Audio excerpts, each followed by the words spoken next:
You guys ready? Yes. All right, then let's start. So your last name is not Vernon, as I first thought. It's Vernon. That's right. Where does that come from? It comes from my husband and my children's father. We met in college, and he's from Panama. Oh. And his name was Carlos Enrique Jose Antonio Rogelio Vernon. Coats. Oh, So- Latinos and their long Yes, names. yes. Maria de la Soledad Teresa Yes. Marchetti O'Brien. And so that's where that comes Oh, from. that's a beautiful name. So when did you start working at NASA? I started working at NASA in 1963, and this was immediately out of college. I graduated from Xavier University in 1963, and I think within a few weeks I was working at NASA, and I had always thought that I'd just leave and become a math teacher when I graduated, because at that time in history, that's the kind of jobs that were available. So I was very surprised when I went to the placement office and talked to some of the people there who help you, and they said, well, we have this job, they're looking for mathematicians. I majored in mathematics, and perhaps you could apply for this job. And that's how I got to NASA. And now, the plant was not located in New Orleans. It was located in Slidell, which is about 25 miles or so away from New Orleans. And at that point, I-10 had not been developed, so it was not easy to get there from New Orleans. And I didn't even own a car at that point. So, How'd you get there? Did you move to Slidell or I did you commute? eventually moved to Slidell. I tried to commute and find rides here and there, and I moved to Slidell, and it was like within a short time, I said, well, I better buy a car. So I didn't know how to drive. So I bought a VW, a Volkswagen, as a Bug, and I had to learn how to drive on my car that I bought. And so it was that. But my parents and my family still lived in New Orleans, so I was constantly still doing some commuting back and forth. And so but Michoud was in Slidell, Louisiana. As a black woman in the 1960s, there were some jobs that were just out of reach. Yes, remember that I was born in 1941, so I grew up, most of my years that I can remember were early 50s through all the segregation laws and the Jim Crow laws that existed at the time in segregated situations. You know, all these laws about what you couldn't eat at the various restaurants, you couldn't get an education at this, you couldn't go to this school and this. The schools were totally segregated back then. And so I went to Catholic school, which was a black Catholic school, but there were numerous Catholic schools in New Orleans at the time. And so this was the time period and that I had to grow up through. And it was very, very difficult to deal with the fact that you couldn't do so many, what seemed like normal things. However, I grew up in a community where there was a lot of support. There was, within the community, not only within my family life, but within the community, we had our own, sort of our own culture in New Orleans, some of which still may be present today. Certain little things and social situations, religious situations. A lot of Catholic students were in New Orleans. Catholic Church was there, was the largest, I think a large population of the city were Catholics. So there were many black Catholic schools. So I went to black Catholic schools, and that was like grounded you. Did you know you were going to be a mathematician? I mean, No, or was you it, know- I guess maybe my better question is, was it unusual at that time for a black woman to be focused on mathematics as what she was studying in school? Schools that I went to, the sciences were emphasized. Being good in math and being good in sciences was very important. the nuns who had been educated many of them were from the East Coast. And so they gave us the idea of the possibilities of the various kinds of sciences and math we could study and where we could use them. Certainly we could always be teachers, but in a way they kind of opened our minds to other possibilities. I didn't know I was going to be a math teacher or I was going to be I was going to be a scientist. Wasn't sure, but I always liked those things and I always did well in those things. I always liked to display and do the problems at the board and work with my other friends and colleagues who were also trying to attain different various science goals, I should say. And so, were you working for a division of NASA? Is that? Yes, I was working for the data division.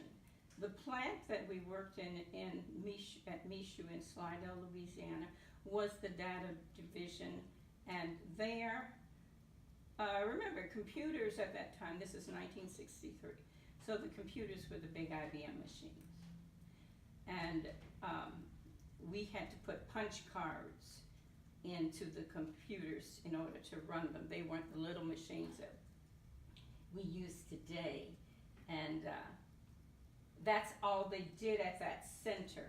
It was called the data center. However, there were various engineers who were at other stations. There was a couple of stations in downtown New Orleans, and there was Alabama had a plant, and the engineers who worked in these stations sent their work, particularly the ones from downtown New Orleans, and the Michoud plant that was actually in New Orleans sent their work to our data plant in Slidell. So this was an opportunity, but at the same time I had not been trained for it, because I studied math, but I had never seen a computer. Was it a hard transition? I mean, obviously I would imagine that there weren't a lot of women, there weren't a lot of black women at this location. Difficult transition, but what was the hardest thing? The hardest thing was I didn't know Fortran programming. And that was very essential to communicating with the engineers and making sure their runs were correct. And there was not a massive training. You had to be self-taught. So how did you learn it? Just taught yourself? You have to learn something. Yes, I learned it by reading the manuals and asking questions. But I was the only female. I was the only black when I first got hired. Later on, there was a black male who got hired also. But for a time there, I was the only black female who was hired. And there was not a whole bunch, there was not a group who came in together.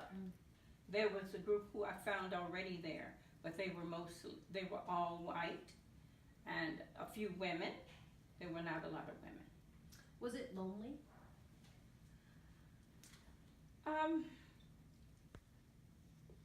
didn't find it lonely because I liked the challenge of learning something new. And I was so busy trying to learn what I was doing, trying to be good at it, and spending time focusing on that I did not have time to worry about being lonely. And the engineers communicated with me, and everyone I worked with was supportive. It wasn't that it was lonely at all for me. When the movie Hidden Figures came out, when I first saw the movie, I enjoyed it, of course, but I was like, wow, I forgot that I even had any of this story in my life. How did you forget that? What? This was a part. This is my story.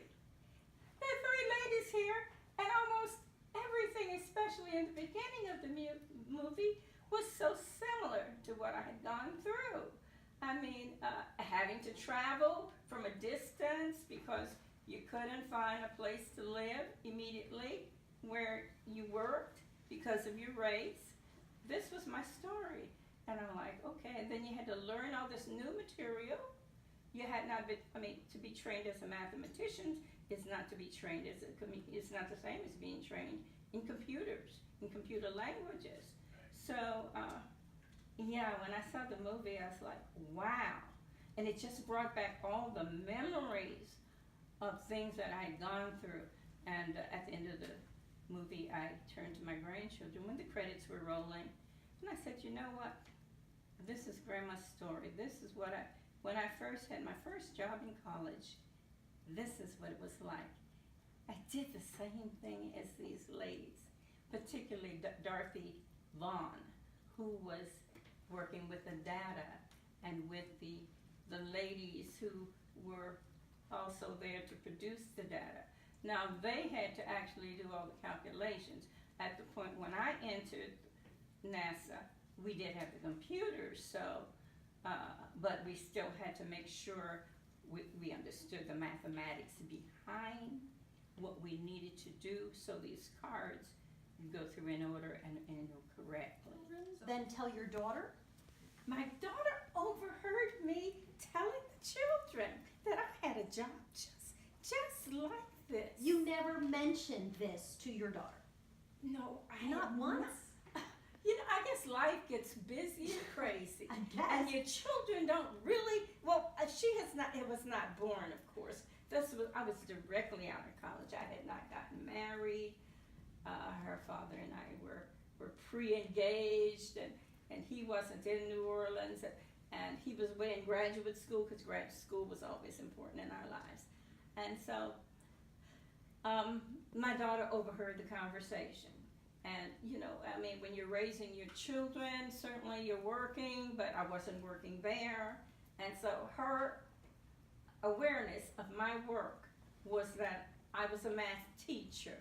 So when and she that's heard, all this, so she kind of knew. when she heard that actually you're a hidden figure, somebody whose early career was doing something so incredibly remarkable, but that history kind of missed, that story was never told, what was her reaction? Well, she edged me on. Well, Mom, tell them kids more. And then she came down.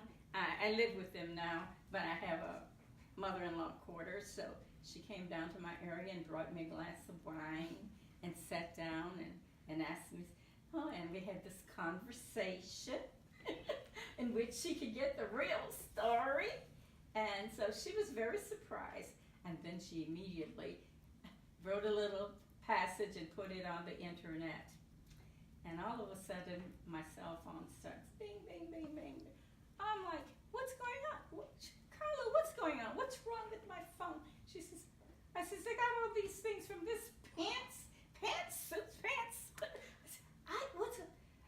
She says, Mom, I put your story on the computer.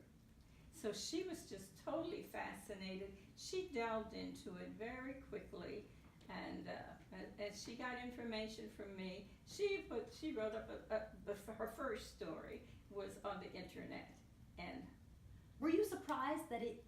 I was surprised anybody would be interested. Really? In it. Just seen a whole entire movie about it. I didn't know. Yes, but it was life for me. The difficulties and the challenge. But I was still surprised, in this day and age, that people are interested in this little story. Why do you think that is? Why do you think people are interested in this day and age? Well, I think they've read some things in history about segregation, about the Jim Crow laws, the civil rights movement, etc.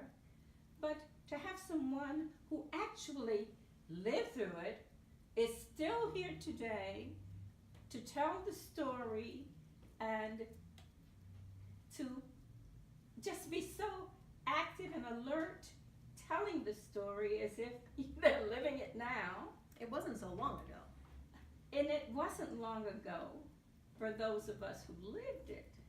But so the people, many of the young people now, it was only a story in a book. And here is a real live person, which were some of the comments I got.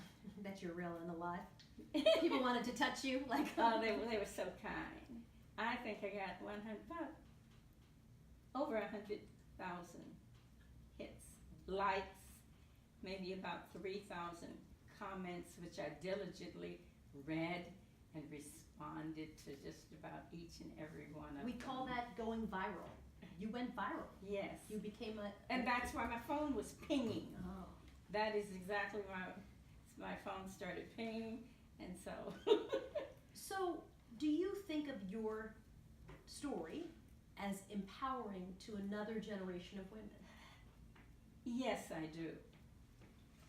I think it tells my story, and at NASA, and the fact that I went on. I love science, so I continue to pursue science. And, it's not easy. It's very time involving to study the sciences. But it was a goal. I liked it enough, and I wanted to do it, and I wanted to excel. And so I spent years developing everything that I did toward reaching my goals while I still raised a family. And so I had a career. I went to graduate school. I raised a family, a very good, successful daughter and family. And I think that's empowering to women. So often women are, well, even when I went to graduate school, when I went back to school later in life for a PhD. And I changed my area. I had never studied biology except the 1 or 2 classes that you have to take. And I changed my area from math to microbiology. And as a woman, when I first had classes in microbiology, of course, your first semester could be pretty tough. And one of the professors told me, don't you think you should just go home and go home and with your family, your children, etc., etc.? Well, it was on the first test that I took. Of course, I was like maybe in the lowest, a low score. So this professor, looking at this lady who's very mature at this point, I'm in microbiology classes with young people, and so I listened to him, and I was like, this won't happen again. I won't fail another microbiology test. And so, I just delved into all the topics. And the next test, I think, I was either first or second highest. I don't know which one it was. And I think stories like this are empowering to women. That you don't give up. Don't let anyone stop you from reaching your goals. And if it's something you want to do, you may have to devote a lot of time. You may have to sacrifice social life and a few other things. You may have to, even financially, you may have to do some sacrificing, because sometimes to get into a career, you may have to give up a job or something so that you can master the things you need to know. And but if that's what you want to do, you should go for it. Why don't let anyone stop you. That's all I want to say. Why do you think you've been successful? What about you? What is it intrinsic to you that has made you successful? I think the principles that my family instilled in me and my sister. I think the supportive community that I was raised in. I think the background of in New Orleans, the Catholic schools where your teachers didn't put you down but they encouraged you that there was a dream that you could reach. All of the support helped me, and when I look at some of my other friends who were very successful too, who we all went through the similar things, it helped them. And I see support being very critical to your achievements. And not just support of your immediate family, but I say the community, the village, as it is said. And we have to do that. What do you think your grandchildren, the ones who you happen to mention that your story was the Hidden Figures story, what do you think, what do you want for them? I want them to always do the best that they can do. I want them to have a passion for whatever they are going to try to achieve. Put their whole self into whatever they want to do, and be good, be involved in the community.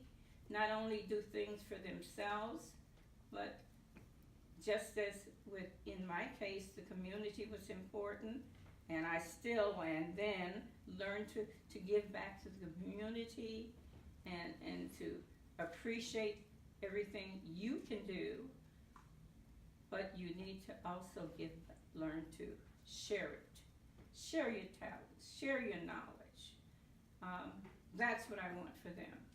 There's an interesting statistic that would show that there are fewer women getting degrees in computer science today than there were in the 1960s. Fewer. We're going the wrong direction when it comes to women who are going to be snapped up to go work at NASA. How would you fix that? What would you say? I think so. STEM programs are certainly so important. We need to reach our youth,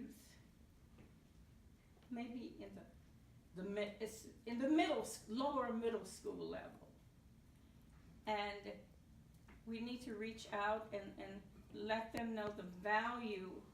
Even if they don't become scientists or mathematicians, they do something else with this knowledge, but the value of these kinds of studies, the values of tackling and trying to do your very best and learn the most is useful for many fields of work in not just the sciences. Last question for you. Yeah. Do you see yourself today as a role model for young women, and who were your role models?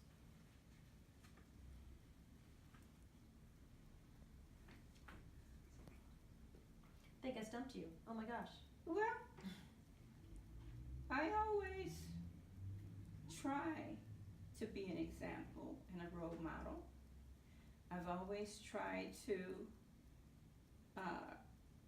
share what I can do, what I have learned, whether it was through classroom teaching or being involved in other community projects where I helped with sciences in STEM programs or academically competitive projects, etc., with young people. So I try to at least exhibit that I want to be that role model. My role models, unfortunately, in the field of science or math, I just say, just the way my high school teachers treated the subjects. I don't have a one role model as far as how I view science, because I didn't know anyone back in the day other than someone who was a math teacher, but I didn't know anyone who expanded that knowledge to try to do scientific work or try to pursue anything else other than teaching. And, or tried to work at NASA. I didn't know anyone I didn't have those examples in front of me. I think it's important that young people have role models in front of them. And particularly in the underserved communities. And it's hard to find people who are willing to be their mentors. That's important. To be their supporters, to give them opportunities as youngsters. If they don't get the opportunities as youngsters, I don't know how they'll ever see themselves in these roles. Are you glad that your hidden figure story is no longer hidden?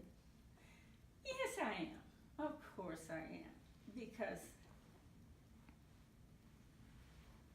I silently just didn't think it was important enough to, but I think I could use it to the advantage, as I said, of reaching out and helping others with it.